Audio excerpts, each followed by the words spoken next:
कोई भी हो, यदि पैसा है, पावर है, तो वो कहीं भी जाता है, उसके लिए सारे नियम शिथिल पड़ जाते हैं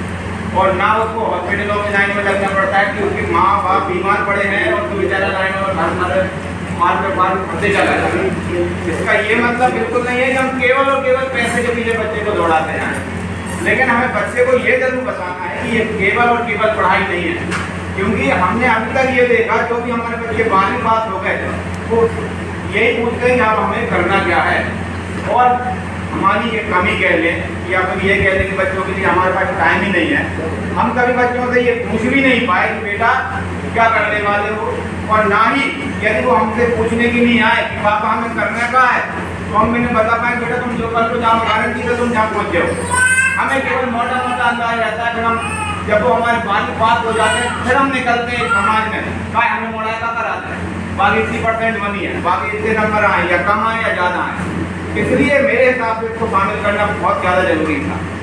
हमें बचपन से ही उनको बताना पड़ेगा जीवन ये जो पढ़ाई कर रही है, ये जो परीक्षा है 10वीं 12वीं कुछ भी नहीं है, ये आपकी ओरिजिनल जो तपस्या है, आपकी जो ओरिजिनल परीक्षा है और आपको जो जीवन जीना है ना, वो बेटा 12वीं के बाद शुरू होता है। कॉलेज में फिर भी ठीक है, कॉलेज के बाद से ज़्यादा आप रगड़ाना चालू होते हो, फिर जीवन आपकी परीक्षा देता है और फिर समझ में नहीं आता। इसलिए हम देखते हैं कि कई लोग जो IIT करके IPS IAS भी बन रहे हैं और वो आत्महत्या कर लेते हैं, बड़े से बड़ा डॉक्टर जाके आत्महत्या कर लेता है, क्योंकि हमें ना तो माता पिता के पास टाइम है, ना समाज को है, ना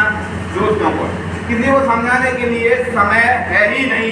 कि बेटा हमें क्या तैयारी करनी। अब ये और दूसरी बात, ये नई शिक्षा नीति मैं 2-3 सालों से सुन रहा हूँ, मुझे ये नई नहीं लग रही, मुझे ये लग रही है त्रेता युग और द्वापर युग वाली।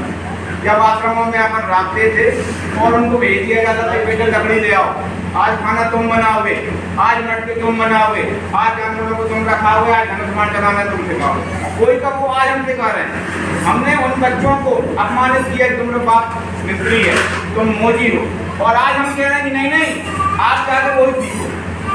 हम भागे पश्चिमी सभ्यता की ओर, अमेरिका वालों ने टैबलेट दे दिए, हमने टैबलेट दिए, जापान चले गए, जापान वालों ने लौट के उल्लू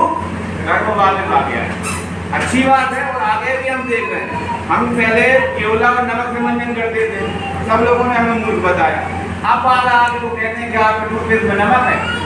वो तो हम पहले करते थे। और यही कहिए हमारी शिक्षा के सामने, यदि हम बचपन से उन्हें बता दें कि आपको धंधे के लिए विशेष ध्यान देना है, वही है आपकी शिक्षा को, आपके महत्व को, आपके ज्ञान को एक बल और सम्मान प्रदान कर सकता है। आप यदि गरीब हैं, आप कितने को बुद्धिमान हो, आपकी इज्जत नहीं होगी,